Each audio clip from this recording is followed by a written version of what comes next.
Gore rinera kuchigore rinopisa muri yeZimbabwe ndauya zvekare ndauya ndakakubatira nyaya dzacho dzamanga makamirira kuti timbodzifambira. Panapa ndiri kuona kuti Ziyambi ochinja CAB yake inenge ichiri CAB3 here. Ava komana vanenge vanoputa mbanje chita ende dzavanoputa dzacho I'm sure kuti seZimbabwe hatina zera nadzo kuti tinge tichidzitarisa kuti dzakamira sei. I always tell you, do you know kuti Ziyambi anga akaonda manje anga ane makomba even matamo ane madimbuzi kamunhu wechirume but mukambotarisa zvaaita izvezvi imari yenyika iyoyo inonaka ndo zvazvinenge zviri. Saka peace of mind dzapo, everything is in control. Saka imimi zvekuti makaondawo muri munyika yenyu zvinhu zvakakuomerai, muri kushaya mari dzemaschool fees zvakakuomerai, muzvipatara muna mushonga ende muri kuti kana maenda muzvipatara muri kuzoremerwa nemari yekuzvitengera mishonga yega yekuti mutreatwe.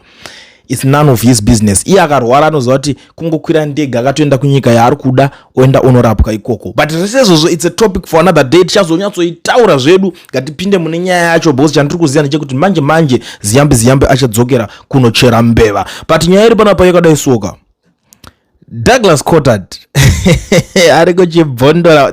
This is the good thing about my lawyers. Pane zvinhu zvekuti isusu ana fombo hatimbokwanise kuzviona tega. Tinenge tingorowa vanhu vekuti tinenge chatinacho yasha nekungoboikana kuti ona izvi zvikuitika. So ndo pari kunzi listening to Ziyambi's dismissive response to the submissions by Honorable Mushoriwa and Honorable Gumbo on the extremely dangerous Clause 4 and Clause 7 of the bill, as proposed by the Senate, yes, me convinced that the loophole was not intervened by that. This most egregious attack on our democracy and constitution to date was actually deliberate. At least for Ziyambi, however, I still believe not all ZANU-PF members of parliament were aware that the intention was to abolish elections. They need to understand that the bill they are voting on right now is not the same bill they voted on before. Its implications are foremost drastic. I pray that some MPs who voted yes will find their consent this time around and vote no. Murikuibata here bill ramakavhotera imimi muchiudzwa kuti ndo bill ramuri kuzonwa mamirira rakaita nditi ne bill ratopo izvezvi zvatosiyana. Ziyambi chakutanga kuchitsanangura ka but one zvazodai so this bill zvakafanana for example yekunzi vice president kana chingabva vice president hatina inazvo kuti azoita president hatishashandi tichidaro anofanira kunge iye anoita sei parliament ndio inotozovhota within 30 days yobva yataura kuti warida kuti aite president next ndiani. Muri kubata nyaya yacho. Saka iye ndo pakatanga kubudikira Ziyambi achiti ayewa hapasina need papa because tine rimwe yatakavhotera muna 2021 ndo yaitotaura nyaya idzodzo. Iyi CAB3 yangu yakunozadzikisa yakatanga saka vakuita asi takazviita paCAB2 kuita Joan Mbabatidzera wakomana. Saka zvinhu zvadangerous at this point. Ndo saka izvo vakungoenda kwasara kungonzwa kuti CAB4 CAB5 kuzosvika ku6 kwakomana kuchachemwa. Handidi kunyeberai asi zvinhu zvekuti ndezvekutamba nazvo zvinhu zvakadai so zvavari kuita wakomana. Vari kuita mashura chaiwo pati pakuzorowa ma-MP chadona. Ma-MP ekuZimbabwe akarohwa chadona nenyaya yekusanzwisisa kuti ndeipi iri kunyatsotambika panapa. Hatichataura hedu about vice president chete but it's something okay gatitoitaura ya vice president because ndikutozoona kuti futi vice president vakarohwa chadona foot because these guys they closed all doors for vice president Chiwenga and you know these things hazvisi zvinhu zvekuti zvinenge zvakanaka. Ndo zvinoona kuti vanhu vakawanda vanenge vachida vane love kuti murume uyu ngaaita se ngapinde. And we all know kuti this man is the chosen one. So zvaari the chosen one toziziva kuti even akada kupinda nenzira yacho yekuda kupinda neparliament anongowana nzvimbo yake yakamirira because he is the most popular iko zvinezvi and he is that no nonsense man and vanhu vanenge vaneta vanopedzera vangoti aiye wacho bofuti. That's why ukoona kuti zvesu akadzikama ari relaxed because ari kuziva kuti chinhu ichi hachisi chekuti chopinda zvokumanikidzira ichi. Kana vanhu vachinge vada he is not putting my efforts like zvinoita rimwe timu rese zvokuti anozvifoseredza kuti vasvike padhuze nechigaro. He's not doing that. But during the debate of the Constitution Amendment Bill number 3, the Minister of Justice, Honorable Ziyambi, explained the clause 4 deletes section 94 subsection 3 of the Constitution. That subsection used to require a vice president who takes over as president after a vacance to be sworn in with a new presidential oath. He pointed out that this requirement is no longer needed because amendment number 2 of 2021 already changed the rules. When the president becomes vacant, Parliament now elects a new president within 30 days, so that old oath requirement for a vice president stepping up no longer applies. He stressed that removing this outdated provision simply brings the Constitution into line with the current law.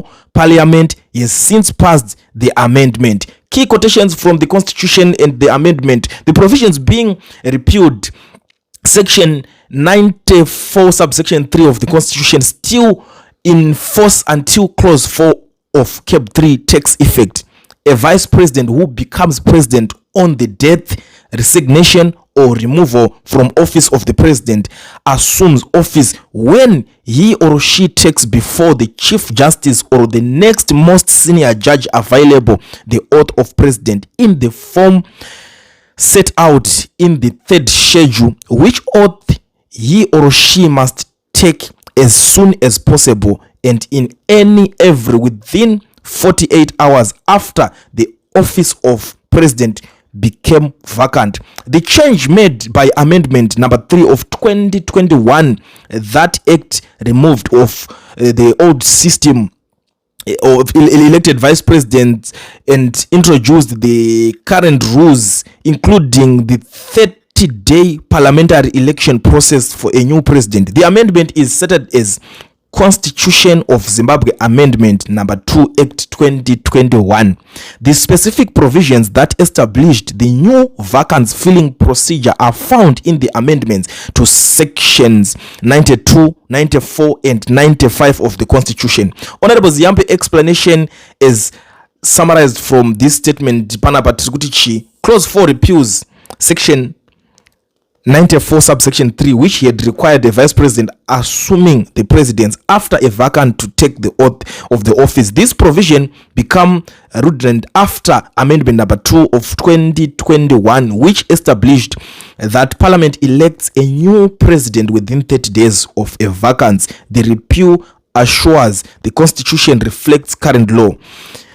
So, in short, the old oath rule for a vice president who becomes president is being scrapped because it's been overtaken by the 2021 change that gives parliament the power to elect a new president within 30 days. Clause 4 of CAB3 clears away that obsolete requirement. Saka I think iyo inenge yapetwa asinenge yabuda pachene. So nyaya iri panapa ndekuda so, and a lot of people have been asking manje kuti zvichafamba sei because panga pane rumor yanga yakufamba, and I hope kuti mimi munofanira kunge makanyatsoinzwisisa that rumor iyo maroerwe chacho yanga yakuitwa. Nyaya yanga yakutaurika panapa papa kunzi zvoni munanga gwarada kuti achingopedza kusaina bill rake obva angogara 7 to 14 days obva henga mabhutsu otaura kuti inini pangu ndasakura ndazunza, ndichada kutonga, ndichada kupfurira mberi nebasa, right, ndakusiriwa vamwe ndima kuti varove. So ndopedza kutaura pachinzoni achazopinda ari interim president is going to be Kempo Mohadi achapinda ari interim president for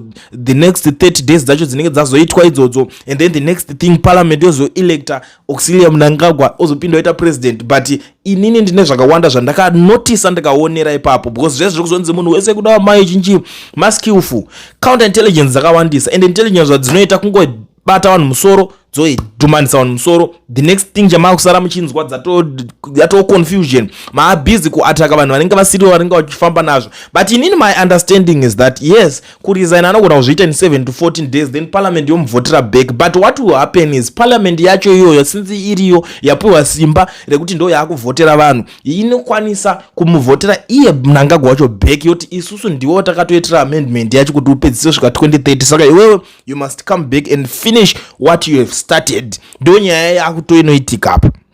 Iye ndiye achazvibuditsa obva adzoswa neparliament. But paanodzoswa paya manje akuchitorwa 7 dzakakwana zvinhu zvekumirira kuti acharova 2 years dzinenge dzatoungano dziya anenge akurova 7 dzakakwana. Saka kuri kuti anenge atangidza kupinzwa nenew system yaapo. Mutemo imwe yanga iri kushanda kumashure inenge yakunzi yayekare, iye ndo ochipinda manje ochitangidza, anenge akutonzi the new president. Zviko zvacho kana zvinachazotiterera, aingonokodzosa pamashure mbizha robva ndifila atingi ndatopedza nembe.